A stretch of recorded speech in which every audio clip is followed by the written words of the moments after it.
the forced assimilation of Native Americans, which I learned from Reservation Dogs. Yellowstone. Boo.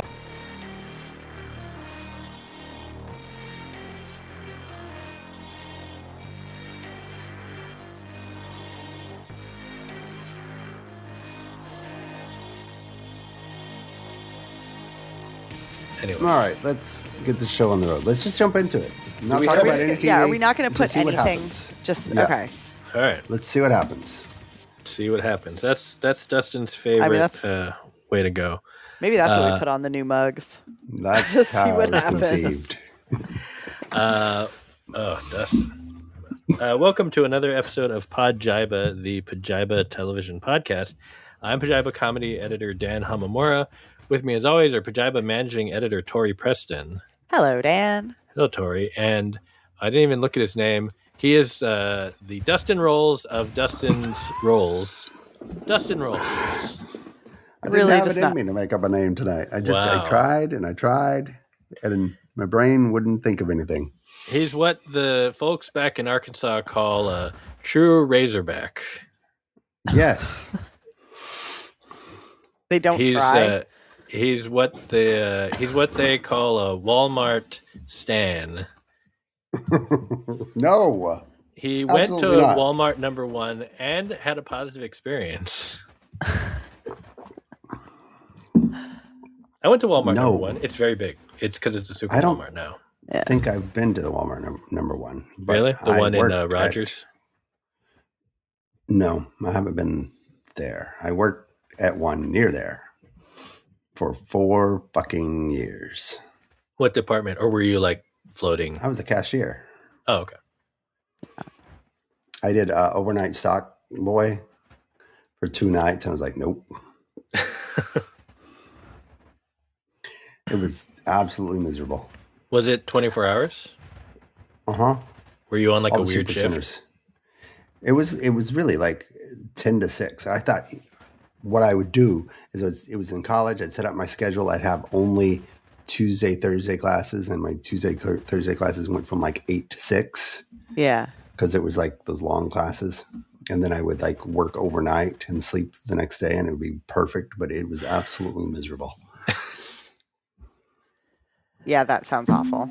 Yeah. Mm-hmm. I briefly tried working overnight and made it work for about 3 months, and it was real 3 months rough. Is good. Yeah. But it was real rough. I mean, I was just like, I had basically like a financial goal. I was like, I need this much money, and then that's it, and then I'll be done. And then I'm out. Yeah. It fucks with your clock. You just nothing works right. Speaking of college, my son is going to Brandeis. I just thought I'd put that out there. Congrats. For everyone to know. That's also why we did not record last week. That is right. Because Dustin had a Brandeis emergency. That's right. But congratulations. Family emergency. Yeah. Very exciting emergency. Man, they wanted your kids so bad, they came back with more money.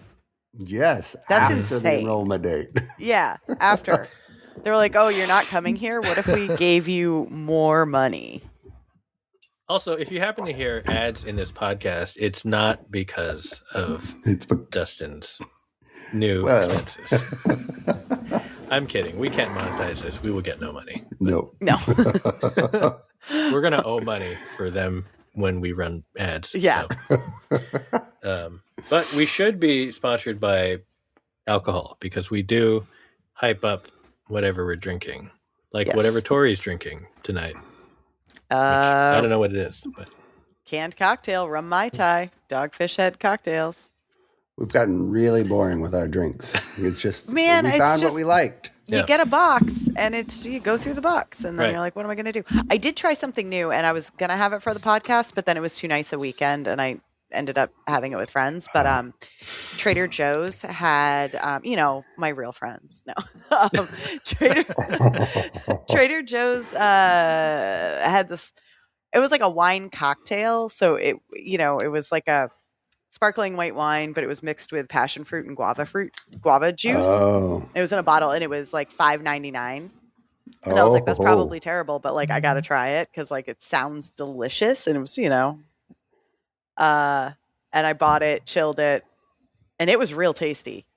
Okay. I think the problem with it was, and it wasn't a real problem, but it was almost like too heavy on the juice. And it was only like 8% alcohol, which seems weird for something that's like wine. And I think, yeah, they did, the proportion was off. So I was talking to my friend and we were like, it would actually be better if you kind of essentially did a Prosecco floater on top of it, like added more sparkling wine to it. And it would, yeah. So I think that's my next plan. So maybe next week I'll get the bottles and make that happen. But then I'll essentially have 2 open bottles of wine sitting around. That's okay. Or just finish it all in one night. That's what I do. That is something I have witnessed myself. You have done that. I have a lemonade and vodka in a large mason jar. That's a very nice mason jar. Almost done with it already. You're like halfway. Don't be dramatic, Justin. It was all the way to the top. I'm going to turn this into a video podcast. Just to prove you wrong. Are you going to refill it, or is that your only one? Who knows? I might refill it. I could use it, but I don't want to feel that in the morning. Yeah. Just have a cider. Have a hard cider. I did that one week, didn't I? You that sure was a poor did. choice. Mm-hmm. That was a Double-fisted. bad choice. Yeah. It doesn't make sense. Dan, Japanese whiskey. Japanese whiskey, but this is the last of it. So I'm going to have something new next week. And I went to Costco and I did not buy new Japanese whiskey.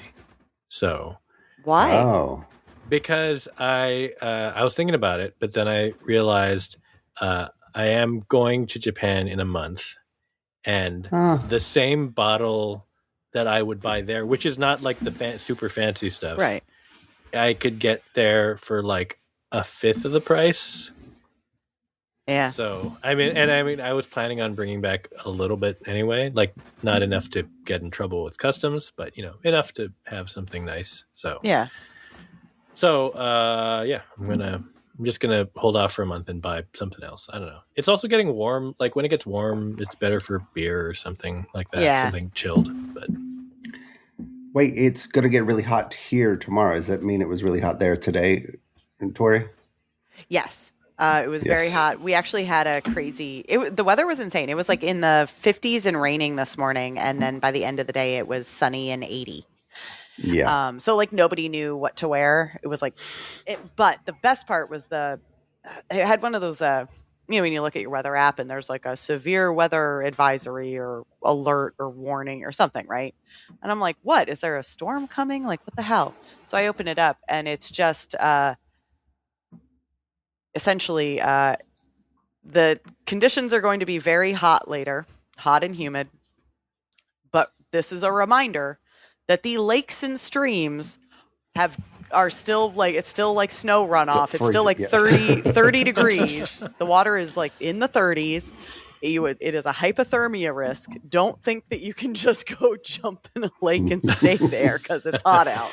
Idiot. I'm like, this is great. Oh, that is great. It's kind of it didn't say the idiot, but I felt like it was implied. Yeah.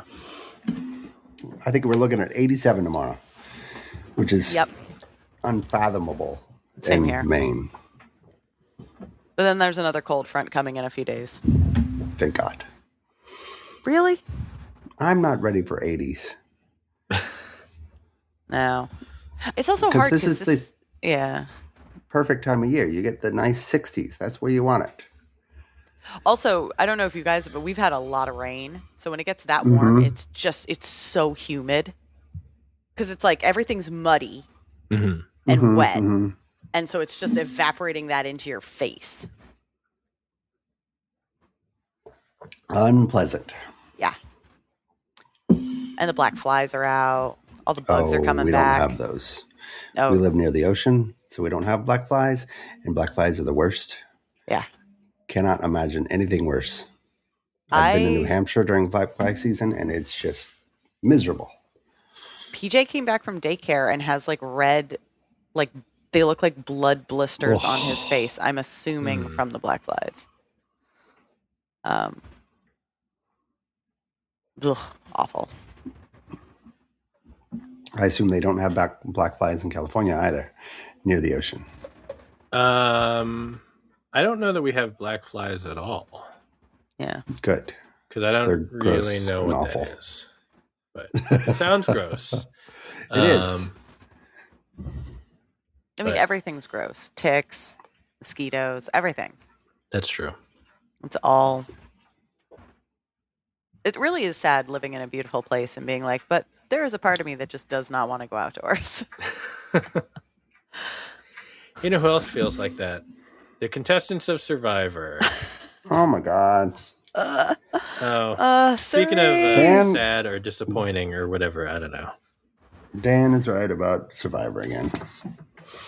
It's unfortunate, but this is like Devins and Suri went out this past week. We obviously didn't record last week, but Emily and Ozzy went those weeks. Yeah. It all kind of feels like it's working out the way that you would expect, which is maybe sad, but I'm bummed for Suri that because she is unfortunately too good to be allowed to get to the end.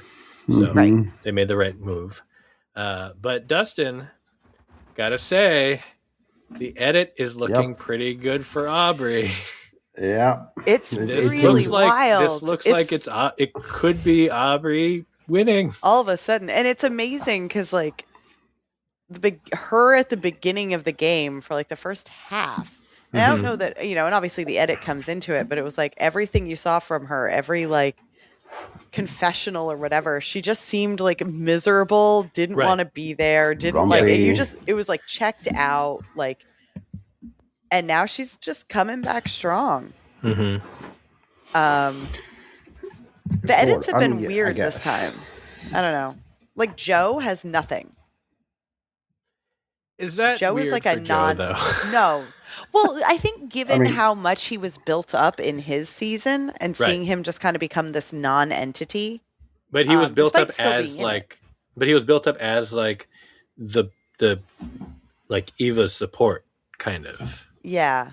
I mean, obviously it's not that he's not important, but it does seem like, and like through like some of the exit interviews and stuff, it does seem like he is a handful to handle. Wow. So there's also that. I mean, I would say like while he doesn't get a whole lot of confessionals or that much, there's certainly plenty of footage of other people being like, we have to work around Joe. Right.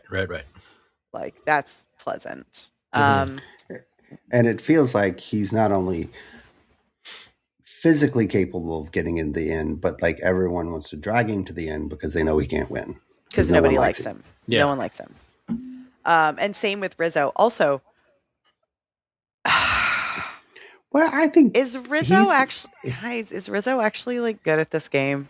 That's the thing. I think that's why he won't make it to the final tribal, because he's actually kind of good. But nobody thinks that he's good, and I'm not defending him. Like I really hate that the game is making me constantly have to consider like is Rizzo? But he turned on Suri, and like I don't even hate him for it because I'm like, man, that was kind of the right play. I would say I feel like he is good I think he's very good at the strategic side of the game.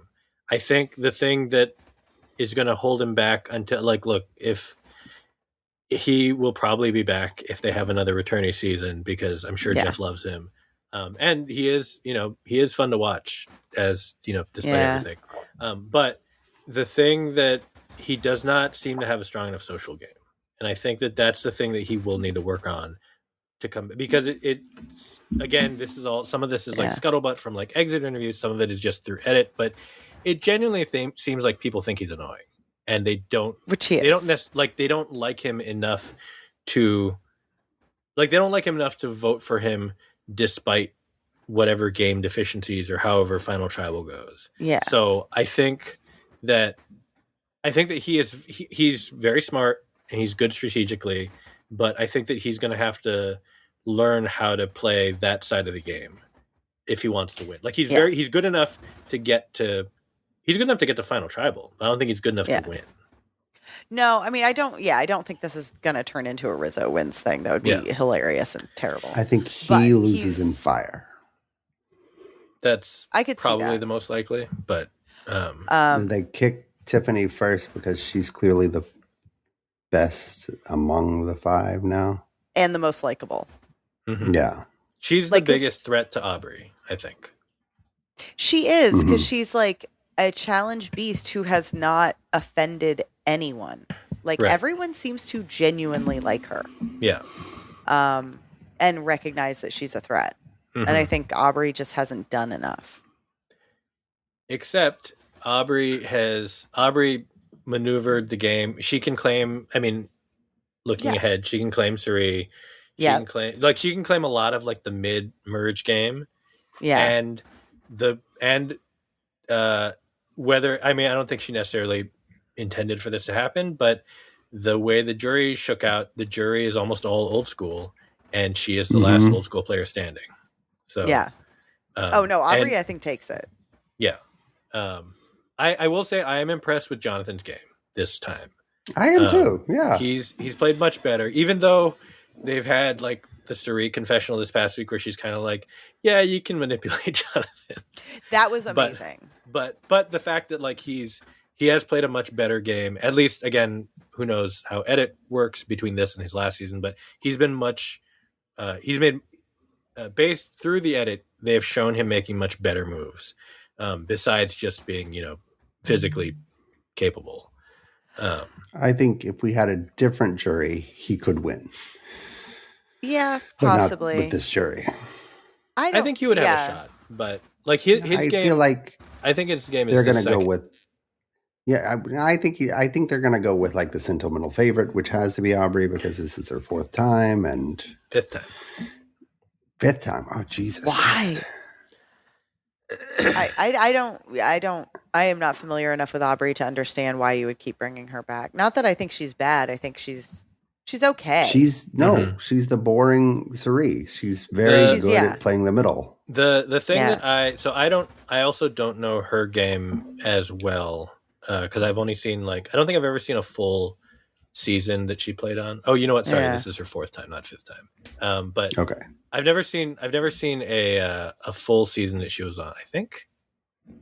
No, I saw Game Changers. Never mind. Okay. Well, anyway, the thing that I didn't know was that I guess she kind of like created the archetype of like the kind of nerdy, not physical, not necessarily like socially strong player. And like that archetype has like really like started with her. So I think that's why she's kind of like a sentimental favorite for at least for Jeff, certainly. Yeah. But we had Camilla. Right. But who is the perfection of that type. Right. That's true. But Camilla got, she had to rely on Jonathan. No, but it's the same thing with like, what we keep saying, like the game is now engineered so that like mediocrity wins. And it's like, Aubrey's a sentimental favorite after Suri. But Suri was so much the favorite and so genuinely deserving of it that they kick her out because like they know. Right. She knew. And like it's true. I mean, like Suri will never win because she's literally too good. Yeah. But Jonathan, I don't have a problem with, other than like I don't really care one way or another about him. I do think he's burned enough bridges on the jury to be a no matter what he's done to argue whatever. But my issue with Jonathan is his costuming. I just cannot take him serious in his like little robes and his little like torn tunics. Mm-hmm. I just can't. I'm like, get that man just normal, just get him something that fits. Yeah. That's it. This is the thing that Mike White was complaining about. Everyone had their persona ready to go. Yeah. That's clearly his. flouncing around in a bathrobe. Yeah. I'm enjoying it, but it does feel a little bit like we've hit the point where it's a foregone conclusion. Yeah. Like it's like I will be shocked if it's not Aubrey. Yeah. Also, speaking of personas, Dustin, I think we're now on week 5 of Coach Watch. Nothing. Still nothing. Still nothing in your spam folder. No strange phone calls from unknown numbers. Nope. Wow. Did you get charged for this? I believe so. Oh no. Yeah, I did. I've gotten 2 receipts. All right, and have you reached out to try to? I don't have anybody to reach out to. There's no contact info. I would you could DM Coach on Instagram. I feel like I'm not going to DM Coach. I would go to your credit card company and get that charge refunded. I feel like I'm just waiting. He will reach out. Hang on. Here's the thing, though. The dragon. So you paid $100. Is that right?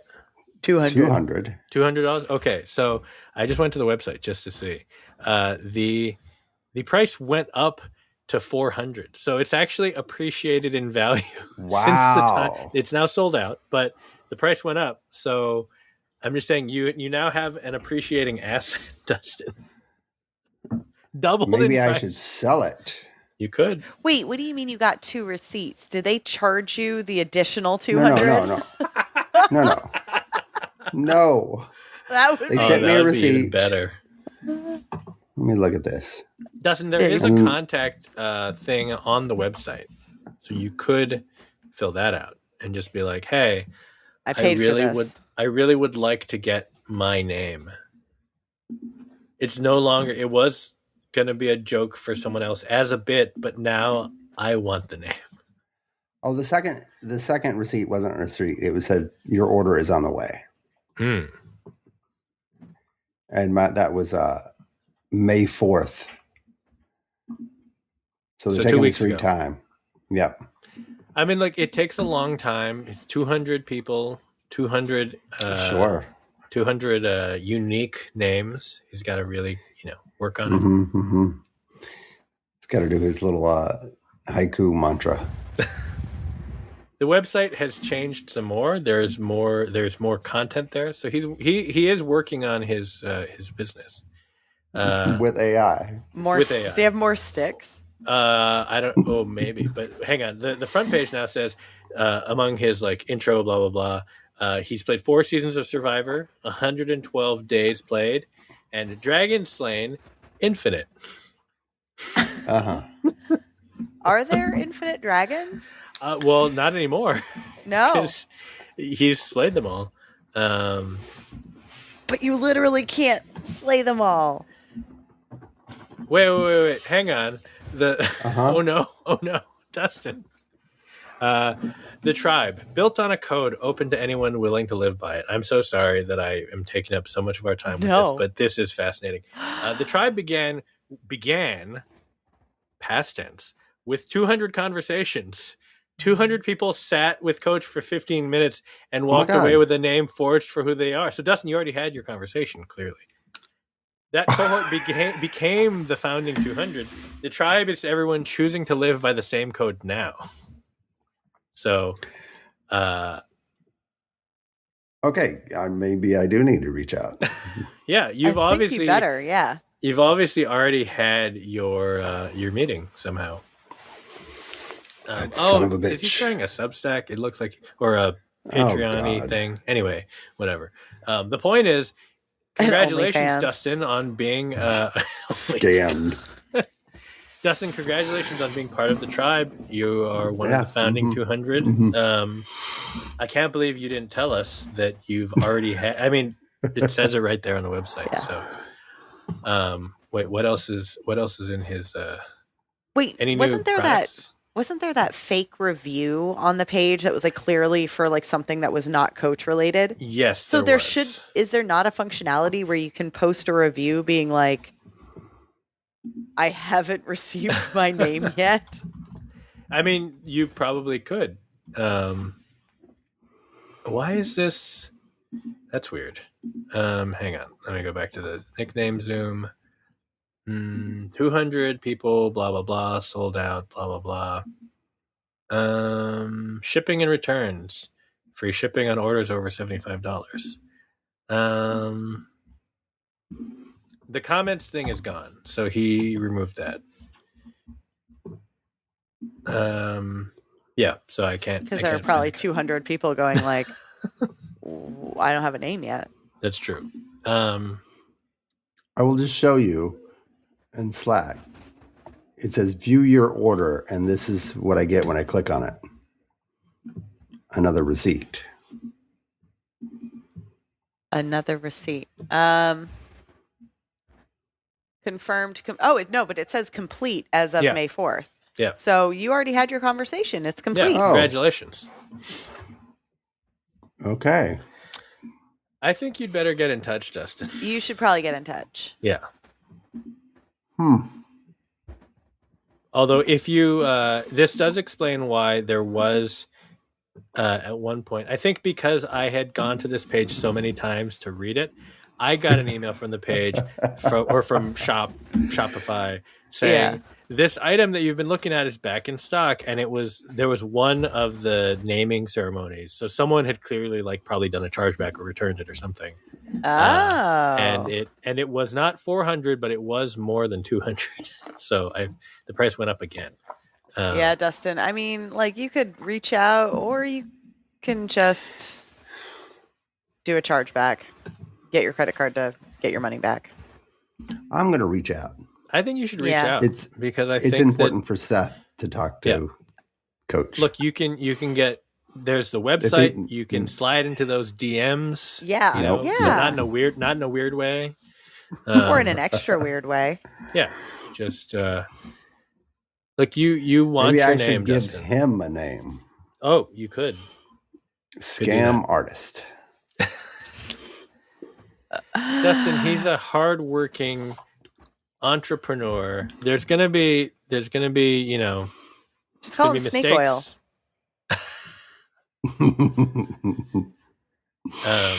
But yeah. Anyway, that's Survivor. Did we? What? Did we put anything else on the list to talk about today? I forgot.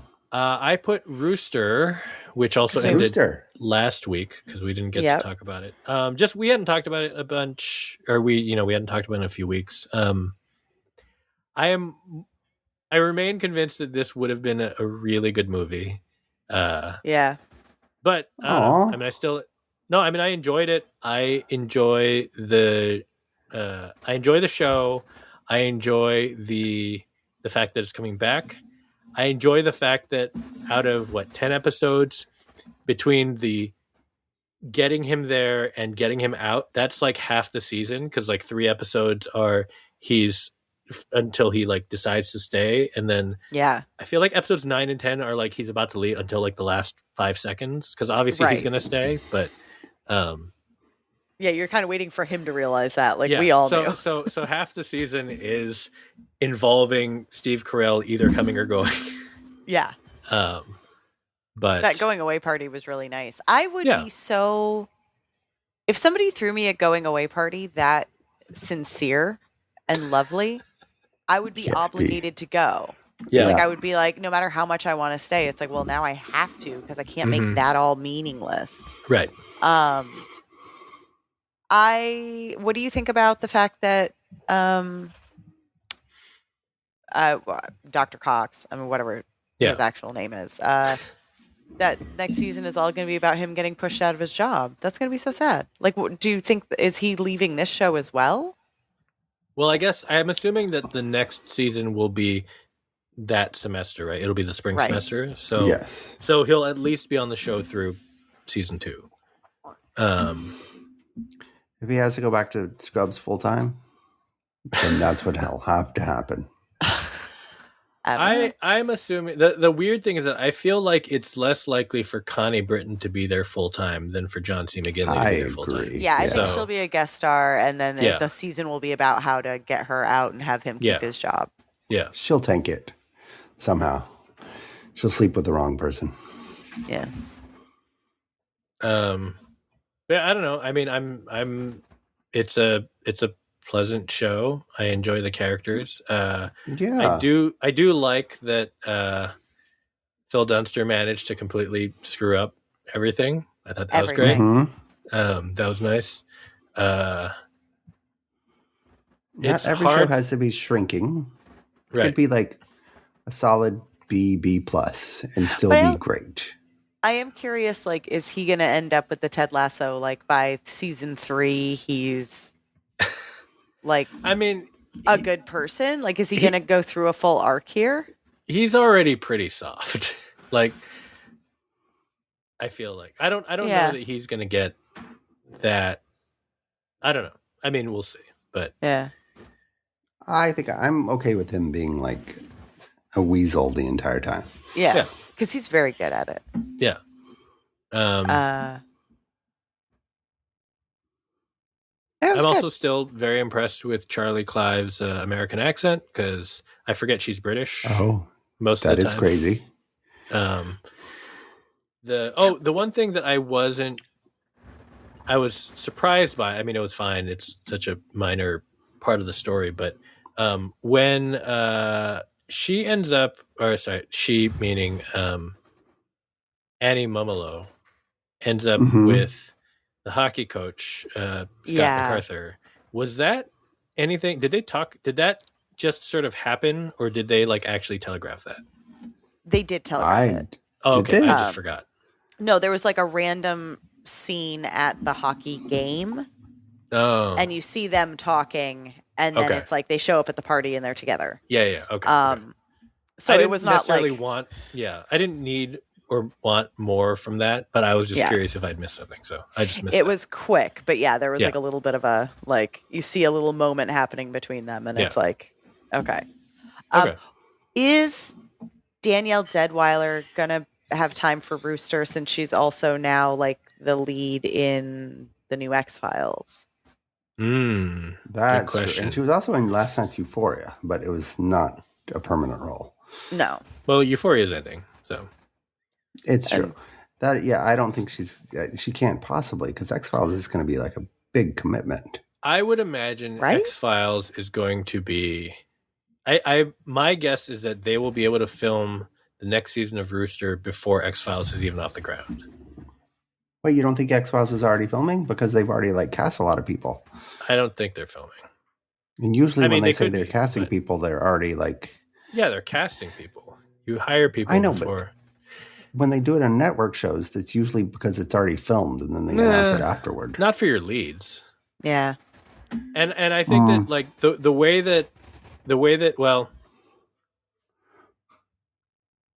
I don't know. X-Files was in development for a long time in a way that makes me feel like Rooster was announced for season 2 in the way that I feel like they already had the room going for season 2. And Rooster is a much easier shoot than X-Files. Right. Maybe they have to write her out, or maybe they made some kind of deal with her. I don't know. It's not that I think she won't be there next season, but I'm more concerned about like, are they going to write her out like partway through the season or at the end of this? You know. Yeah. Or is it that like, I mean, have they said anything about whether the second season would be the end of Rooster, or are they kind of hoping it goes? They haven't said that. I mean, they haven't said anything, right? But it's also like the biggest comedy hit for HBO in like 7 years, so it will probably keep going as long as they want it to. As long as, but it is crazy how many people are doing 2 shows. I mean, Steve Carell's also got 4 seasons. And but I mean, a show takes 2 to 3 years to get off the ground now. Or I mean, a season of TV. So they're not all the pit, Dustin. I did have a moment of I saw Judith Light in 2 like she was in. I mean, it doesn't really count, but like the Punisher one-off on Disney. I still haven't watched it. Yeah, it's whatever. I fell asleep during it, and it was only like 50 minutes long. I was like, oh no. I mean, that's more of a me thing, but like, still, does it set not up great. Spider-Man? No, it does nothing. It does nothing. In fact, it occupies this really weird nexus. Sorry, I'm going to be like nerdy for a second. So the whole like tension, or not tension, but there's this kind of weird thing of like Daredevil being both like now in the MCU, but like the fact that it's a continuation of the Netflix show, but like, and there's this kind of thing of like, well, are they expecting the audience to know the Netflix show? I think yes. But when they first when Disney was first going to bring Daredevil and Charlie Cox and King, and like the cast, it was kind of under the idea that like, okay, we're going to keep the same actors, but we're going to like reboot it. Like we're keeping them, but not the show. And then they realized that was stupid and they did. So Punisher is like, it kind of feels like they're trying to finally introduce Punisher for real in the MCU and ignore the fact, like as if you have to reintroduce him because people might not have seen the 3 seasons of Daredevil and the 2 seasons of Punisher that were on Netflix.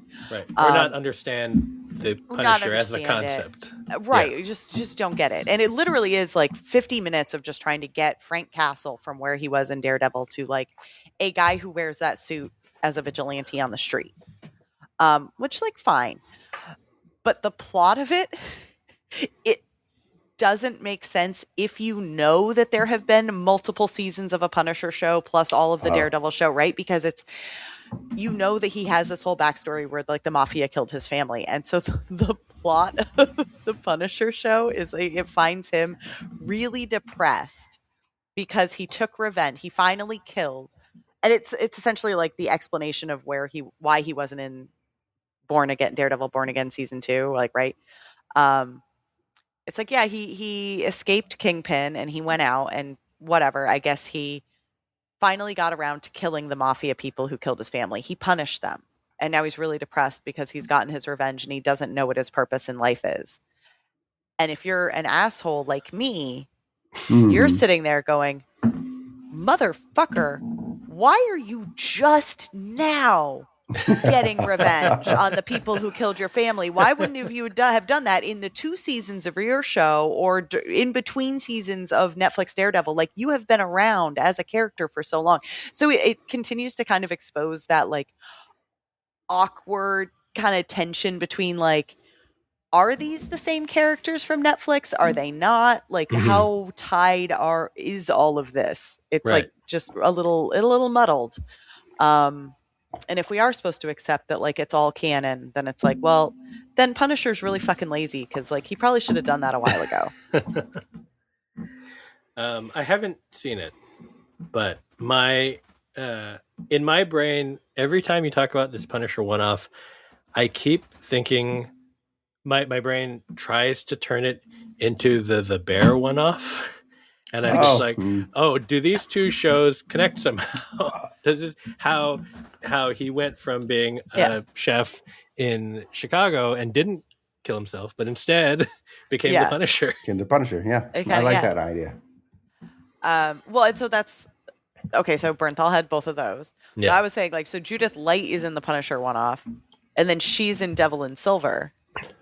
And like they're not big roles. It's not exactly like Daniel Deadweiler being like, the lead in X-Files or something like that. But it's kind of fun seeing like those actors that you never think about, and then suddenly you're like, oh no, I've just in the span of 2 days, I'm seeing you in 2 completely different things. Like it's like how Stephen Root somehow is in everything. Mm-hmm. Everything, yeah.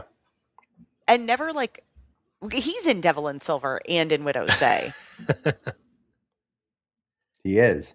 And Tommy from Rooster is a recurring character in RJ, whatever the Scott Speedman show is called.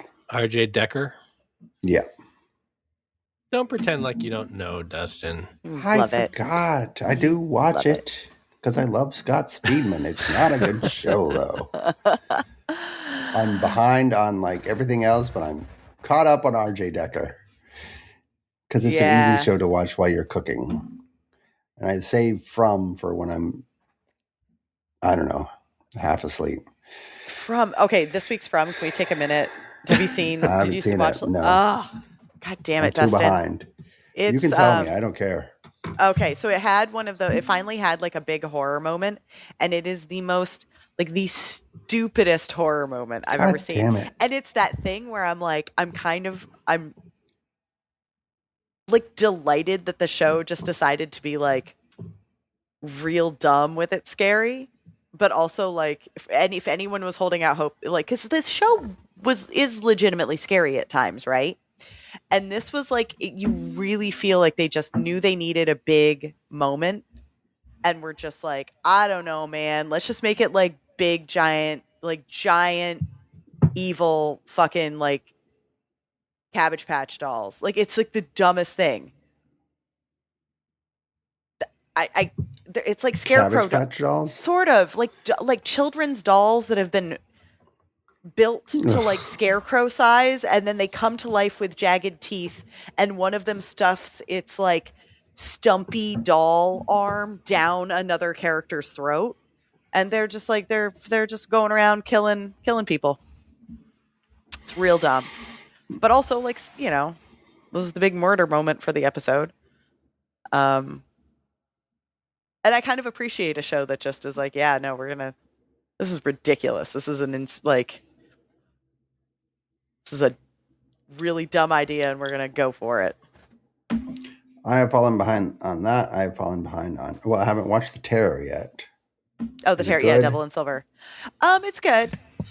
It is good. It's good. It's good. It doesn't sound like a ringing endorsement. Well, I'm still trying to decide what it's doing. So I want to kind of read the novel, and I haven't read the novel yet, but based on the description, I'm like, okay, the show seems like it's pretty different in some ways. I think Dan Stevens is wonderful. Asif Manvi is in it. He's great. Like, the cast is phenomenal. Oh, I love him. Yeah. The cast is fantastic. My main issue with it right now is that it's not Legion, and that's not a fair complaint. But the whole time I'm like, could have a little more music. Like, no one's really dancing,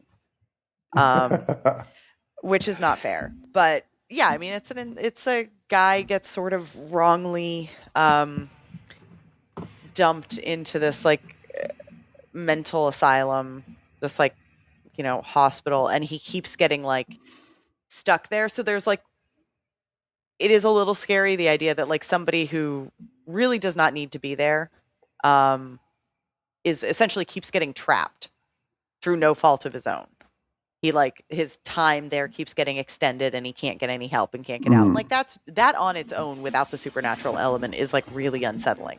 And they draw there's a lot of comparisons to like One Flew Over the Cuckoo's Nest and whatever. And then the horror element is pretty well done. So it's good. It's no Legion. I'll watch it then. Yeah, it's good. It's no Widow's Bay. I think the last episode of Widow's Bay was like... That is like a really fucking good show. And less funny sometimes. Like, I thought, like, based on the first episode, I was like, oh, this is going to be like a really interesting like comedy hybrid. And the last episode, I was like, oh, this is unhinged. Like that, where it's like the whole thing is her throwing a party, and then finds out she was being tricked and is actually like organizing a pagan sacrifice. It's and insane. Everyone's delusional. Like, it's amazing. Okay. I don't know. I haven't watched Widow's Bay yet. I do plan to, but I just haven't caught up yet. So I know nothing about the show. I know the setup, but I don't know any specific details. But given what you have just described, yes, do you think that episode is based on showrunner Katie Dippold's experience / viral tweet of the time that she went to a Halloween party, thought it was a costume party, it was not, and she's the only person in costume? It very well could be. So, just because that's one of the few things I know about her, other than like her, you know, she was on Parks and Rec and stuff. But it was, that is hilarious. There's a very good photo of her on the internet, like at a very normal party, and she's in like full makeup and costume. What was her costume? Confused. It's like a witch, but she's like fully paint, or like a witch kind of thing, but she's like fully painted and stuff. Did she have any sort of like antlery headgear? I don't think it was antlery, because I think it was witch. Let me see if I can find the photo. Okay, no. So she's she's dressed as the Babadook, and everyone else looks not. very normal. Yeah. It's a great photo. I mean, wait, why would you throw a Halloween party that's not a costume party? I don't know, but it wasn't her party. I don't think that's a her problem. That's a failure of vision on the party throw. Like, why would you throw a not costume Halloween party? All right, here I'm gonna. Even though it's Twitter, it's in your chat for you to look at. No, this is like the. I just mean like conceptually. Like, is this like she was like, I know something about being at a party and not realizing what it's about, and then they just went from there. I can see that maybe working. Yeah. It's not. That's also hysterical. I would have leaned in. I would have just been like, this is how I go out on Saturday night. It's Halloween? I had no idea. Halloween. Yeah. Oh. What? I should have worn a costume. No, the episode is. I mean, I do think it could be slightly inspired by that. Like, it's like this woman who's trying to throw this big cocktail event and trying to become popular. And she finds a self-help book that very mysteriously shows up in the like mobile library she helps run, and it keeps kind of following her around. So she starts reading it, and it gives her all this advice on like how to the first step of, being popular is to throw a great party and get everyone to like you and be the center of attention and all this stuff. And so she follows it and makes this punch that I guess is spiked with something, and she doesn't know. She is not perceiving reality correctly. And like people kind of keep, and you don't know it the whole time. You're like, oh yeah, it's just a party, like whatever.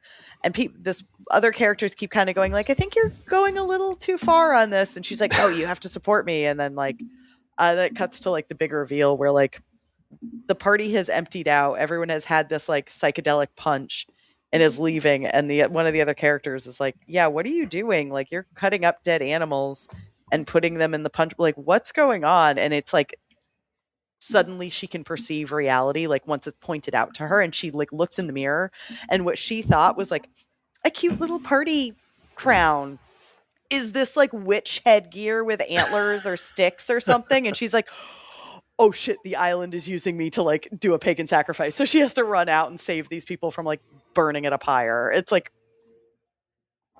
it's a very weird show, but wonderful. It is delightful.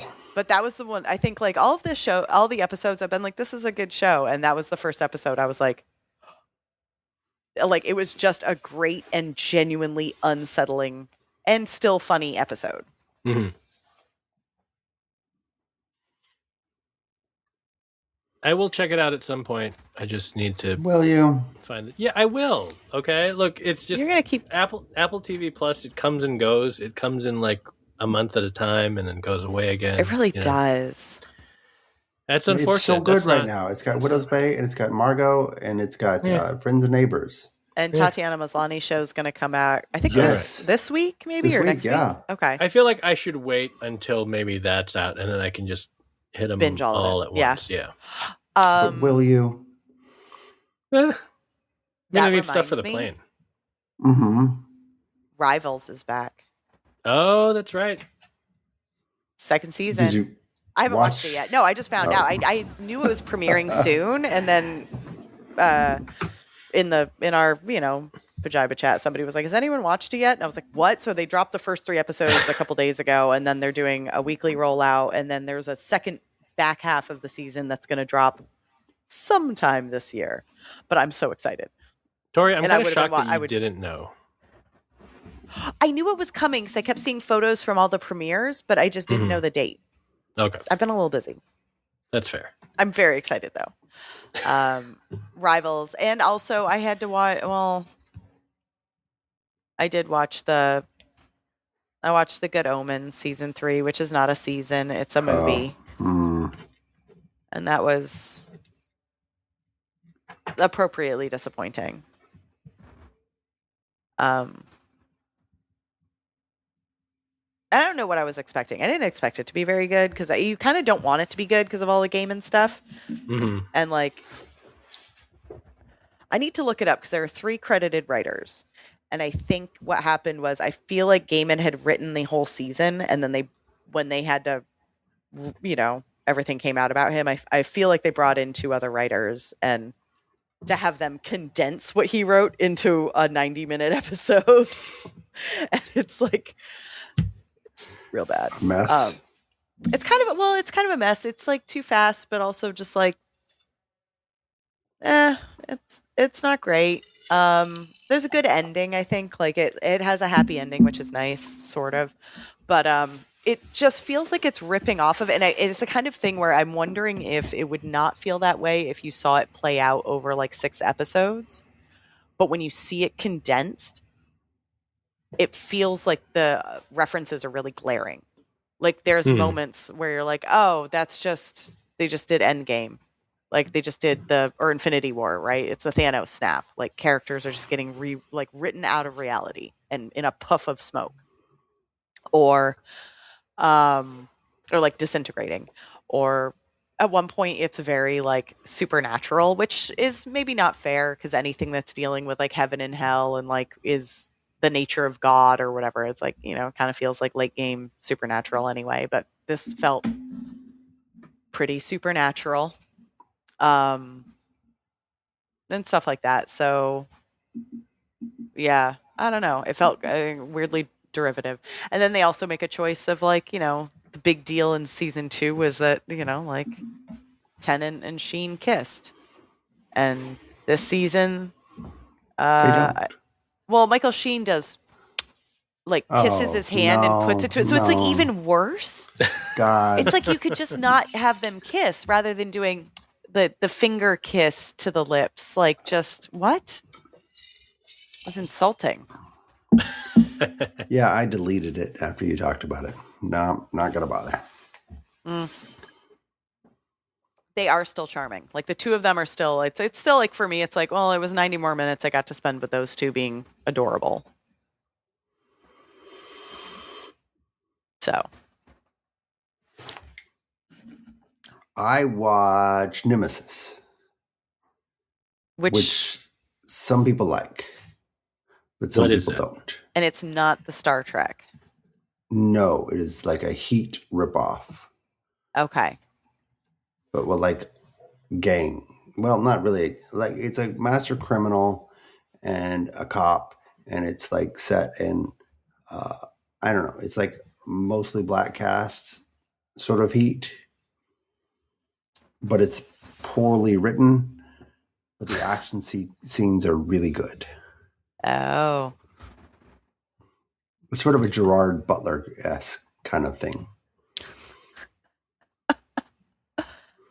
What? It's entertaining enough. Where is it? Netflix. Oh, okay. It's Courtney Kemp who did the Power shows. Power, yeah. Yeah. I have never watched a Power show, but now I feel like I've seen a Power show. Lots of violence, but also like cheesy family drama. But Power is weirdly popular, I think. I mean, they had like multiple spinoffs. 20, yeah. There's like, yeah. Yeah. Yeah, they had a lot of spinoffs. Mm-hmm. Not for me. Not for you? Dutton Ranch was for me. Not Yellowstone enough for Dustin. I know. I'm very, very white. And very, very old. And I loved the Yellowstone spinoff. Spinoff? Yeah. Speaking of things that Dustin loves, or should love, I think. I wanted to talk about that. We should have talked about this last week, but Dustin had Brandeis emergency. So not this past week's SNL, which was the season finale. Will Ferrell. They gave what's his name 3 songs. Paul McCartney. Yeah. So great. I don't want to hear 3 songs for Paul McCartney. I mean, Paul McCartney's great, but so you're not that old and white. Yeah, I'm not that old and white yet. But I did want to mention from the previous week's episode, which was Matt Damon, there was a sketch of a substitute teacher who was basically dancing for 4 minutes until he had embarrassed himself out of the job. And I wanted to say, Dustin, on a scale of a little bit to this is beat for beat ripped from your life. No. How accurate was it? Not at all. Okay. So you're not I don't dance. willing to tell the truth. No, he just gives candy. He gives children candy. That's true. I do wave my arms around so much so that the kids have taken pictures of me using my hands. Yeah. I mean, waving your hands is kind of like dancing. It kind of is. And they're like, look, Mr. Rolls, this is you with your arms waving. All right. Don't feel bad. My almost 3-year-old also does that. He's gotten really he gets very serious, and he'll do the like chopping motion into one hand when he wants to make a point. Yeah. He'll be like, no, I would like strawberries and raspberries. And like, he does a lot of hand talking. Yeah. It's very French. He's read those business books about like power posing and power posing. Yeah. Really. Second nature. Getting your point across. I feel like just based on the waving the arms motions that Dustin was doing and what I've seen my toddler do, I'm just saying, I think the toddler might be able to wrangle that classroom. Probably better than I can. More. Yeah. He doesn't do this. It's a lot of very stern talking to. And I'm like, where did you learn that? I feel like I'm not, chopping my hand into my other palm. Like,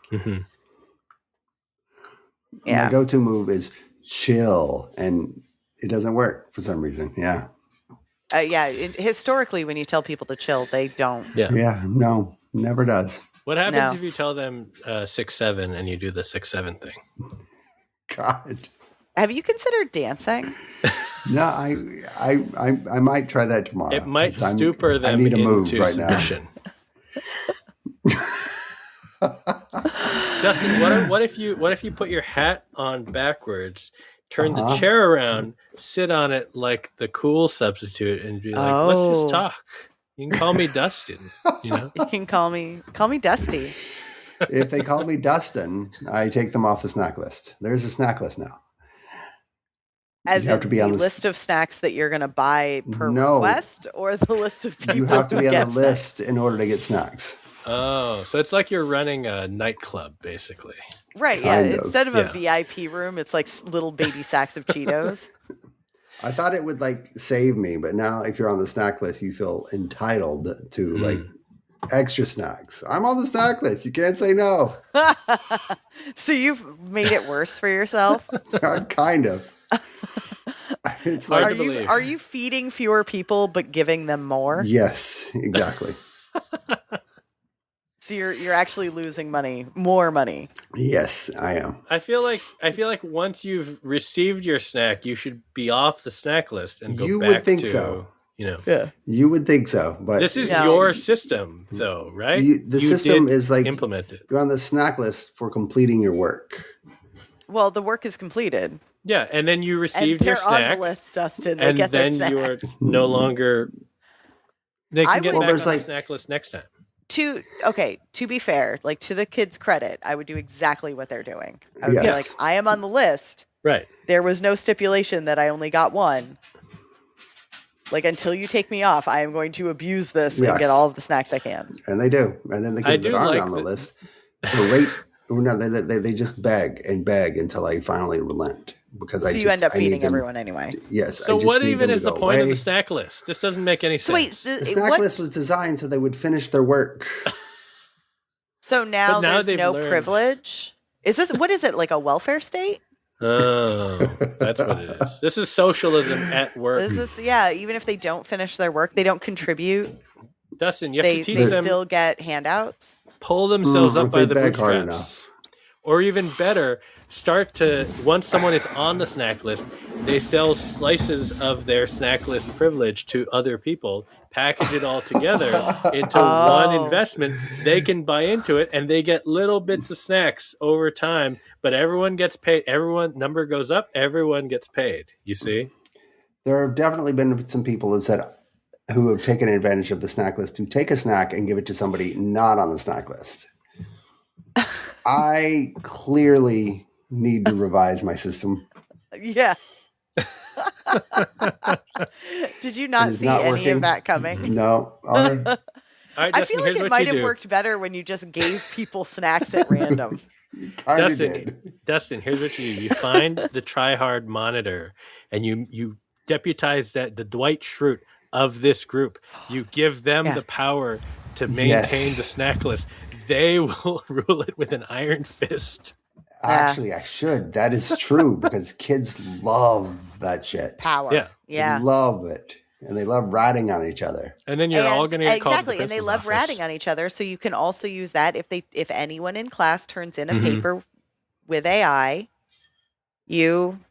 everyone gets a D until they rat each other out. And no snacks. I don't think they care about the grades. It's the snacks they care about. Yeah. No snacks until you guys turn in the papers with zero obvious AI. But Mr. Rolls, I need the snack in order to finish my paper. I need the energy. All right. I mean, that's why you got the snacks in the first place. You wanted them to have energy. So this is basically like your Steve Carell and your entire class is I'm forgetting his name, but the kid who he's helping. Kind of, a little bit, yes. Tommy. Mm-hmm. You just have a classroom full of Tommies. I do. And I love it. I love it for you. And yet you dared to call Rooster a B+. How dare you? I know. Well, we made it an hour without an agenda. Somehow we still did it. We never not quacked. We know. I mean, we don't know what we're doing, but that's fine because we forget to look at the agenda too. Yeah. Or talk about TV at all for a while. We did talk about TV. It's fine. So we did good. It's a parasocial relationship, Dustin. They just want to hear us talking about whatever. And but nobody wants to hear us as much as we want to hear ourselves. That's true. Accurate. Yes. The other funny thing is that when I will probably use the tool that like cuts out the filler words and stuff again. And when I do that, the episode goes from an hour to about 50 minutes. So that's we have like nice for our listeners. We have like 10 minutes of filler / weird pauses. So it's great, is what I'm saying. Wait, the weird pauses are our shtick. What? Not anymore. Now we're going to sound professional, but not as long. Well, no, but the next time that we decide to end the episode, have 10 minutes of dead air and then insert like a fake ending, right? It's going to edit that out. Well, no, I can add that in later. Okay. That's fine. Don't worry. We haven't done that in a while. We need to do that again. We have not. I mean, yeah, it's probably time to prank our listener again. So yeah. Sorry, JS. Anyway, that's the show. We'll be back next week, probably, unless there's another emergency. But most likely we'll be back. I don't even know what we're watching. I guess Survivor finale. We'll have that. Oh, is that this week? It is this week. It's going to be like a long finale, yeah. Okay. And the Tatiana Maslany show. Yeah. Oh, right. And it's Mandalorian and pleasure. Grogu, which is I'm not watching that. That's a movie. I'm not watching. Yeah, I know, but Dustin, Dustin, you're not going to watch it either. It's not look. It is a movie, but is it also not Mandalorian season 4? So it is not. Do we not need to see it? No, so that we can proclaim it. Pod Jive show. Oh, it's like how what was it the Kaiju Cinema or whatever? Like a lot of the end of the year lists when Twin Peaks: The Return came out, it was like they would name it one of the top 20 movies of the year, which was such bullshit. Yeah. We can do the opposite. We will name a movie the best TV show. I mean, it's essentially a 3 to 4 episode season. Just I've seen shorter seasons. Yeah. So, I'm going to see I Love Boosters. So. Oh yeah, I do want to see that. And look, Boots Riley has said go see it opening weekend. So. Don't listen to us. Listen to him. Yeah. Yeah. Why would he lie? Yeah. Anyway, that's the show. We'll be back next week. Have a good night. Good night, everybody.